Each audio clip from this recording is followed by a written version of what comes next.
Hey friends! It's been a minute since I posted a video, so sorry for the unexpected delay in posting. But I'm back now, and I thought since it's been so long since we've talked, I wanted to make a video to tell you guys what I've been doing in the last couple of months. This is kind of going to be like a big wrap-up video of September, October, and August too.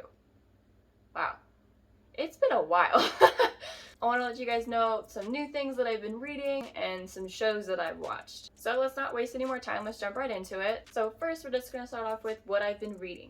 So the first series that I really want to talk about is Nisekoi. This was an unexpected new favorite of mine. I was so surprised by how much I loved it. So first of all, this series is labeled as Shonen Jump, which it kind of surprised me that it's labeled that because it's not really a shonen. So going into the series, I thought that it was going to be like maybe a fantasy-esque sort of series with a lot of adventuring or something like that, but honestly that's not at all what it is. I wouldn't call it a shoujo because it's not necessarily a shoujo either. It's somewhere in the middle of between shonen and shoujo. It has like the comedy aspects, but it also has a lot of romance aspects. It's actually more of a harem than anything else. It sounds ridiculous because it is. It's super ridiculous, but it's really funny. It's stupidly charming, but it has some really great characters, and honestly the story is just super addicting. I only have the first 3 physical volumes in my collection, but I am reading the series online because I was just too obsessed with it to not continue.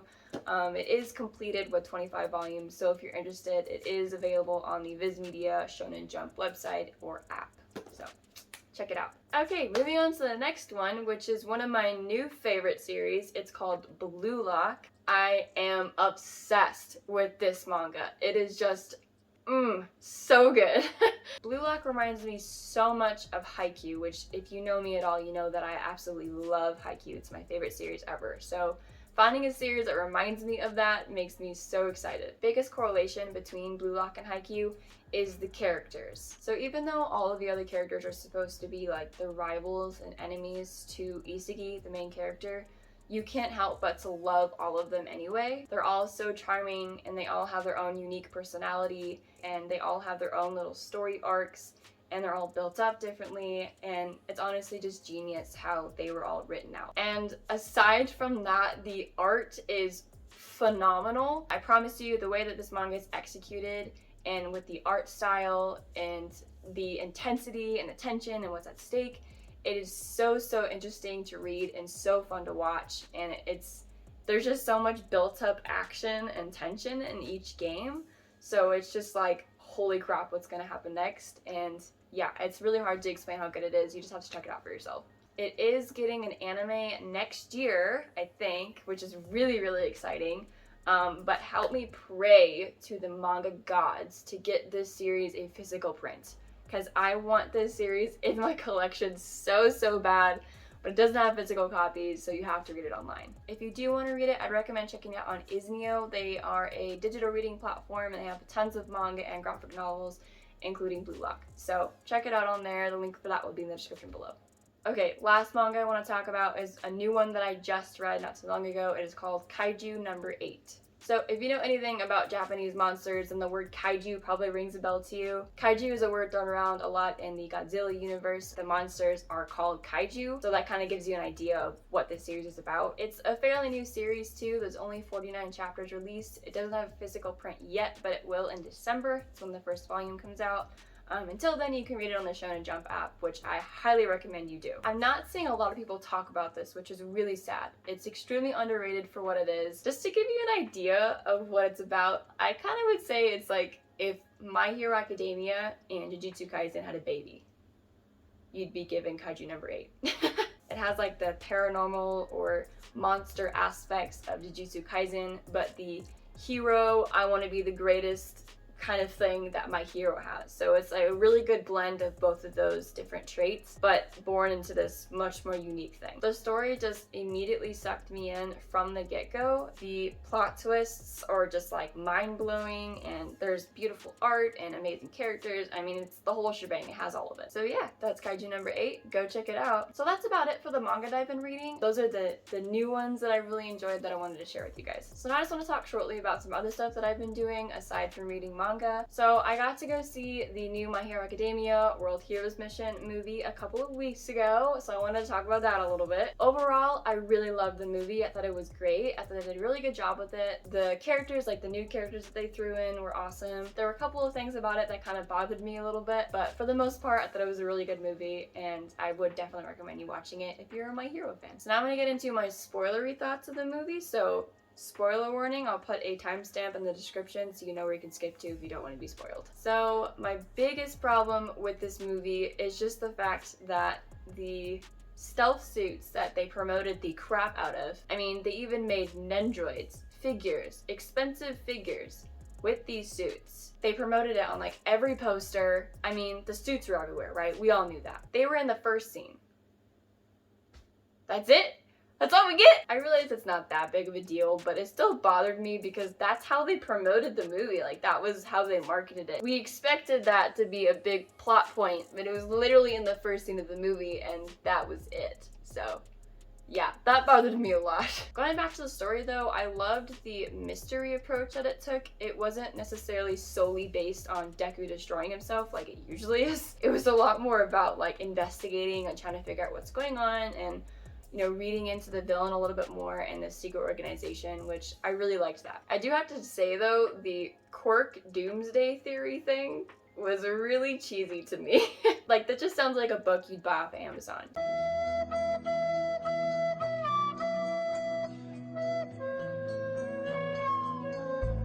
I will say though that I loved the ending of the movie with all the separate fight scenes with Deku, Bakugo, and Todoroki. That was super cool. Each of them had their own spot to shine, and that was awesome. Todoroki's fight scene was probably my favorite, mostly because of how much he screamed. I don't think I've ever heard Todoroki go above like his flatline decibel of talking. So that was really cool and different to kind of hear him do that. Okay, spoilers over, you can keep watching the video now. Okay, now we can talk about what you guys probably clicked on this video for, which is Squid Games. Y'all know I had to talk about it, you know I had to do it because everyone's talking about it and I wanted to put in my own 2 cents too. I watched the whole series in October. I've actually watched it twice now, which obviously means I'm just as obsessed with it as the rest of the world is. Honestly, I was just so surprised with how much I liked it, with how addicting it was. I love how it makes you want to theorize. Like, it's a very engaging show because it makes you really want to figure out what happened, because there's so many different like plot points that you're like, well, what's going on there? What's going on there? And it just makes you like really engaged in the show. So I think that's why it's so popular. Okay, once again, we're entering spoiler territory. So spoiler warning, if you haven't seen Squid Games, skip to the timestamp in the description for this one so you don't get spoiled anything. Okay, so when I finished Squid Games the first time, I delved into a lot of theories that's on YouTube and other parts of the internet. And I wanted to kind of share some of the ones that I found and some of my initial theories that I came up with while watching the show. So the first theory that I came up with is a really popular theory that I actually ended up finding when I was doing my theory search, but I thought it made sense that the red suits were previous players of the game. Just with like the whole hierarchy system, and when Junho found the records of previous games and past years, that made a lot of sense to me, and the leader is probably a winner too. All of that makes a lot of sense. I think anyone could probably agree that's probably facts. Speaking of Junho, hashtag dude's still alive. There's no way he's dead. He's definitely still alive. My biggest reason to believe that he's alive is I think they kind of foreshadowed it in this scene where he died, because he shot his brother in the left arm, and then his brother shot him in the left arm in the exact same place, and we all know his brother's still alive. So I think that was like a foreshadow of them being like, yeah, he ain't dead yet, he coming back. At least I hope so, because I really liked his character. He was cool. And then the last one that I wanted to bring up, which I really like this theory because it kind of answers a lot of weird questions, is the cards during the game that they play. I'm not even going to try to pronounce it, but the game that they play with the cards, the colors that they choose determine where they end up in the game. For example, if Gi-hoon had ended up choosing the red card, he would have ended up as a red suit instead of one of the players. This to me makes so much sense as a theory, because one of my questions with the show that didn't make sense to me was why the red suits were selling organs for money. My initial thought was, well, why would they need to do that? If they're a part of this game, does that mean they're rich?